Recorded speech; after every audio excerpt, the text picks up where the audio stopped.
Ici, Moscou. On peut trouver sur les réseaux sociaux et la toile mondiale des témoignages, commentaires et photos réelles des événements en Ukraine.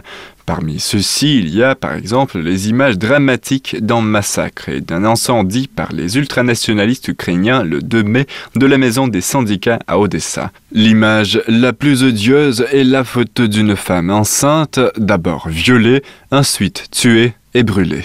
Ces images, les médias officiels occidentaux ne les montrent pas. La majorité d'entre eux est partielle en couvrant les événements en Ukraine et ce faisant ne laissent pas leurs lecteurs et spectateurs sur la faim, comme on dit. C'est ce dont a parlé Luc Michel, géopolitologue belge, administrateur général de l'ONG Observation Eurasienne pour la démocratie et les élections, dans une interview accordée à notre commentateur Igor Yazon. Le drame atroce de la maison des syndicats, il est présenté par les journaux européens sur la vision de la junte de Kiev. C'est-à-dire, qu'est-ce qui sert à donner l'information en Europe de l'Ouest? C'est la page Facebook du soi-disant ministre de l'Intérieur Avakov et ce sont les conférences de presse de Yatsenyuk. C'est présenté sans aucune critique, sans aucun retour et donc des journaux européens ont expliqué que ce sont les pro-russes qui sont responsables et que peut-être c'est eux qui ont mis le feu à la maison des syndicats. Je vais développer ça parce que on est vraiment ici devant ce que moi j'appelle un mensonge d'État. Mais le départ de tout ça, c'est la conception médiatique de la crise ukrainienne dans les médias de l'OTAN et au sein du monde politique de l'OTAN. Tu connais, Igor, les films de science-fiction où il y a des mondes parallèles. Et on voit ainsi les mêmes personnes et la même planète qui évoluent dans un décor identique mais qui ne font pas la même chose. C'est ça qui se passe. Les médias de l'OTAN présentent une vision de l'Ukraine qui est une vision virtuelle, ce qu'on appelle un storytelling en marketing politique. C'est un scénario que l'on vend à l'opinion publique occidentale. Ça n'a rien à voir avec la réalité, ça n'a rien à voir avec les événements et ça n'a rien à voir avec les personnages. Le gouvernement de Kiev s'est présenté comme des démocrates, s'est présenté comme des pro-européens. On dissimule, on ne ment plus sur Svoboda ou Pravi Sector, mais on n'explique pas à l'opinion publique qui ils sont. On les présente donc comme des gens d'extrême droite ou de droite radicale, comme il en existe au Parlement européen, par exemple. C'est pas ça. Svoboda a été fondé, c'était le Parti national social d'Ukraine. C'est une scission ou un avatar de l'organisation UNA de Stéphane Bandera. Ce sont les gens qui ont collaboré avec les nazis et qui, pendant la Deuxième Guerre mondiale, ont fait des massacres, des pogroms de juifs, de polonais, de russes et d'Ukrainiens avec qui ils n'étaient pas d'accord. Ces gens ont été récupérés après 1945 par la CIA et les services secrets allemands. Et par exemple, le boxeur Klitschko est lié à la communauté ukrainienne de Munich qui est le centre des services secrets allemands et qui est totalement d'opinion bendériste, ou bendérite comme on dit parfois en Russie. Pravi Sector, c'est encore pire. C'est un mouvement qui s'est constitué au mois de décembre sur le Maïdan, au départ d'une série de groupuscules néo-nazis durs. Ce sont des mouvements qui, par exemple en France, sont interdits par le gouvernement de Fabius et Hollande, mais qui sont acceptés et tolérés par l'OTAN, l'Union européenne et les États-Unis en Ukraine. Ce sont des néo-nazis sur la ligne hitlérienne des années 30. Ils sont xénophobes, européens. Pravi Sector est un mouvement qui n'a pas arrêté de monter en puissance. On a commencé par les équiper pour le putsch du 21 février, puisque c'est eux qui ont pris le contrôle du Parlement et qui ont obligé les députés sous la menace à expulser Viktor Yanukovych, le président élu. Et depuis, Pravi Sector recrute. Phénomène encore plus inquiétant qui va expliquer ce qui se passe à Odessa par exemple. Pravi Sector pour le moment accueille, recrute des militants néo-nazis venus de toute l'Europe occidentale. Il y a par exemple des Anglais du BNP, il y a des groupuscules français d'extrême droite néo-nazis, il y a des militants qui sont là-bas, il y a des militants italiens de Fuerza Nova, il y a des phalangistes polonais, il y a évidemment, ce qui est encore plus grave, des militants de l'extrême droite néo-nazie russe, anti-Poutine. Poutine. Tous ces gens sont en train d'apprendre la violence, les combats de rue, la guérilla urbaine. Ils sont aussi à s'habituer à tuer. C'est ce qui s'est passé à Odessa. C'est des gens qui, comme les SS en 1941 ou les bandéristes, n'ont aucun respect de la vie. C'est un phénomène. Je suis tout à fait le premier à faire cette analyse, mais vous savez que je me suis beaucoup intéressé aux djihadistes qui sont partis de l'Union européenne se battre en Syrie. J'étais allé en juin 2013 à Damas avec une délégation de parlementaires belges. Je connais très bien le dossier. Ce qui se passe avec Pravi Sector, c'est exactement la même chose, mais avec les néo-nazis européens. On est en train de former des criminels. Quand on voit tout ça, on comprend combien les Occidentaux ont besoin de mentir à l'opinion publique, mais aussi ont besoin de ces gens-là pour faire le sale travail. On a intégré dans la fameuse garde nationale, on a intégré Pravi Sector et on a intégré Pravi Sector au ministère de l'Intérieur de la junte, d'Avakov, où ils ont notamment un poste de vice-président. Il faut savoir que la garde nationale, elle est dirigée par Andrei Paroubi, c'est le fondateur du Parti national-social d'Ukraine, avec Tianibok, qui est devenu Svoboda. C'est un néofasciste dur. C'est ça la garde nationale. Lorsque le gouvernement de Kiev s'est rendu compte que l'armée ukrainienne ne tirerait pas contre son propre peuple, on a confié la répression à Slaviansk, à Donetsk, à Kramatorsk ou à Odessa aux gens de Pravi Sector. Le nouveau chef de la police à Odessa, Katarini Tchetchouk, par exemple, est un des hommes qui a fait le Maïdan au mois de décembre. C'est également un néofasciste. Ça explique la passivité de la police dans l'affaire d'Odessa. L'affaire d'Odessa, elle est très grave. Certains députés russes ont dit que c'était le nouveau Katyn ou que c'était le nouvel Auschwitz. Pas que c'était un génocide, mais que pour la première fois de l'histoire, on brûlait des cadavres comme on l'avait fait à Auschwitz. C'est exact. Même au pire moment de la guerre civile dans l'ex-Yougoslavie, il n'y a pas eu des cadavres brûlés et il n'y a pas eu, je vais en parler, il n'y a pas eu des viols de masse avec motivation politique. Quelle est la version officielle de la junte de Kiev à Odessa?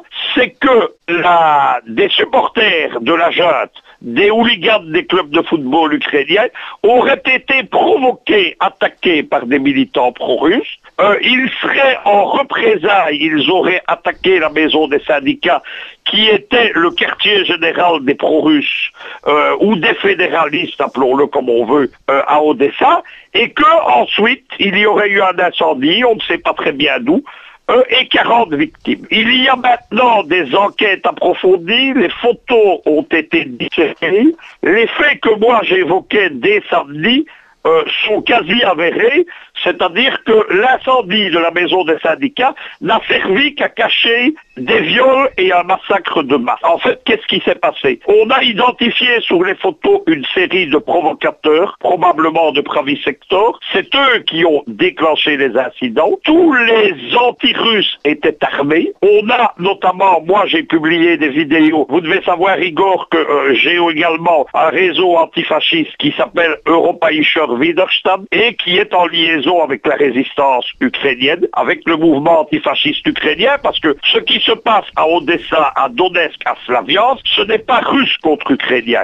c'est antifasciste contre Bandérit. C'est ça qui se passe. Il y a un aspect idéologique très fort. Donc moi j'ai publié dès samedi des vidéos où on voit le chef de Pravi Sector à Odessa tirer au revolver sur les fenêtres de la maison des syndicats à Odessa. Qu'est-ce qui s'est passé? Maintenant on commence à reconstituer les événements. La maison a été prise d'assaut avant d'être incendiée. On a notamment des vidéos, des photos de militants de Pravi Sector et qui passent par les toits, etc. Et la maison n'est pas en feu à ce moment-là. Ils ont pris le contrôle des gens qui se trouvaient à l'intérieur. Il y a eu des viols de masse. Comment sait-on qu'il s'agit de viols? Eh bien, c'est très simple. Moi, j'ai eu mon attention attirée dès samedi. La plupart des femmes, mais aussi elles sont pas dans la position de quelqu'un qui vient de mourir au feu. Quand vous mourrez dans un feu intense, vous vous recroquevillez. Si vous êtes tué avant et qu'on brûle votre cadavre, vous restez droit. C'est ce qui se passe. Toutes ces malheureuses femmes, et je m'excuse de donner ces détails pour leur mémoire et pour leur famille, mais il faut en parler, elles sont dans les positions d'actes sexuels elles ont été violées. Il y a une femme enceinte, par exemple, sur une des photos, qui a été étranglée. La plupart des hommes, et je voudrais qu'on en parle aussi, parce qu'il y a des raisons idéologiques à ça, la plupart des hommes également ont le pantalon ouvert, le pantalon déchiré. Je pense qu'il y a donc eu un viol de masse. Ensuite, pour faire disparaître les preuves, on a déplacé des cadavres et on les a brûlés et incendiés. Il y a d'autres choses troublantes. La police de Kiev interdit de monter dans les étages de la maison des syndicats. Ce que vous voyez pour le moment, ce sont des photos qui ont été prises au rez-de-chaussée, au premier étage. Il y a un député de l'Est à la Rada suprême et il y a un député au Parlement régional d'Odessa. Eux évoquent des enfants tués dans la maison des syndicats et ils évoquent entre 100 et 120 personnes tuées. C'est un massacre de masse, en fait. Tout ça conduit évidemment à expliquer que l'incendie est une mise en scène. Lorsque des gens comme Timoshenko, lorsque des gens comme Yatsenyuk osent déclarer un deuil de 2 jours, osent aller sur place déclarer leur sympathie avec les victimes, osent accuser les pro-russes, on est dans l'ignominie la plus absolue, Igor. Mon cher Luc, je répète comme mantra, est-ce que les Européennes, les simples Européennes, est-ce qu'elles ont vu ces photos choquantes? C'est très simple, Igor. Pour le moment, l'information en Europe occidentale, il y a le blog des télévisions d'État, des télévisions privées et des grands journaux, ce qu'on appelle aux États-Unis l'information mainstream, eux dissimulent tout ça. Tout ce qu'on a montré de la maison des syndicats à Odessa, ce sont les incendies, les attaques, etc. Les photos qui sont terribles, il y a une 50aine de photos, moi je les ai publiées sur Facebook, certaines sur les sites de notre groupe média, ce sont des photos terribles.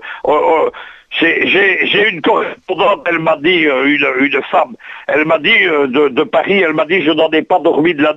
L'information réelle, elle circule sur les réseaux sociaux, elle circule dans les sites internet indépendants comme les miens, etc.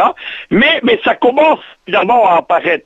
C'est-à-dire que le grand problème de ce que j'appelle j'utilise le terme que les nazis utilisaient en 1941, le problème de la Propagandstaffel, c'est que à l'heure des réseaux sociaux et d'internet, on ne sait plus dissimuler la vérité. Donc il y a actuellement des centaines de milliers, peut-être des millions de gens qui ont déjà vu ces photos sur Facebook, etc., sur Twitter, sur des sites internet. Et donc, on s'approche de plus en plus d'un scandale d'État, et je pense qu'il va coûter très cher à la junte de Kiev.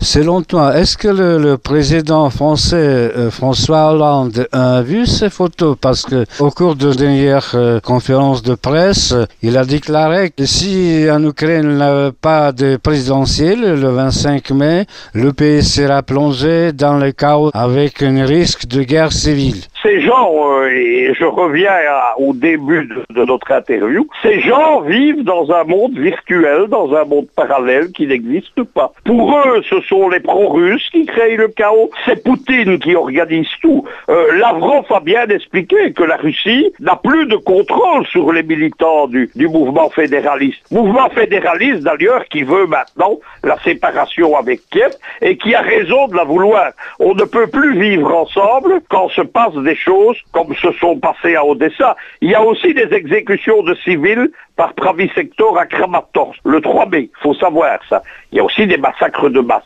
Ces gens, évidemment, je ne sais pas s'ils ont vu les photos ou pas, mais ça ne les empêche pas de dormir, Igor.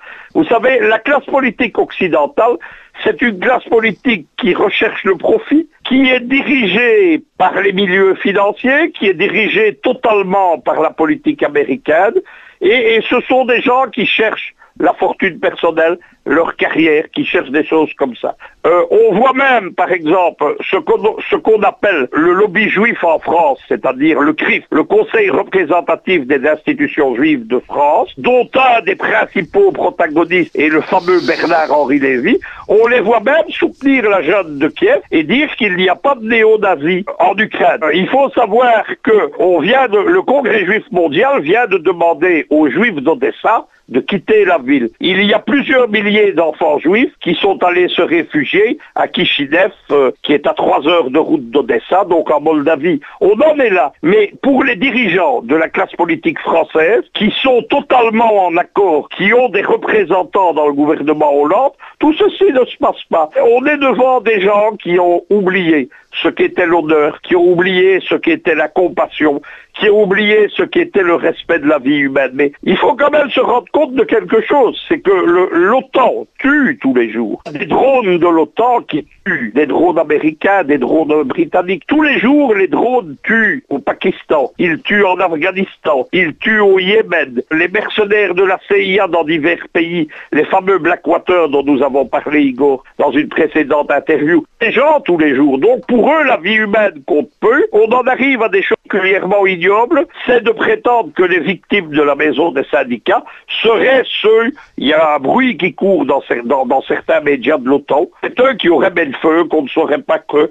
Et alors la volonté de demander une commission d'enquête internationale, c'est pour étouffer l'affaire. Vous savez à quoi servent les commissions de l'ONU, Igor? Elles servent à étouffer dans le monde les affaires.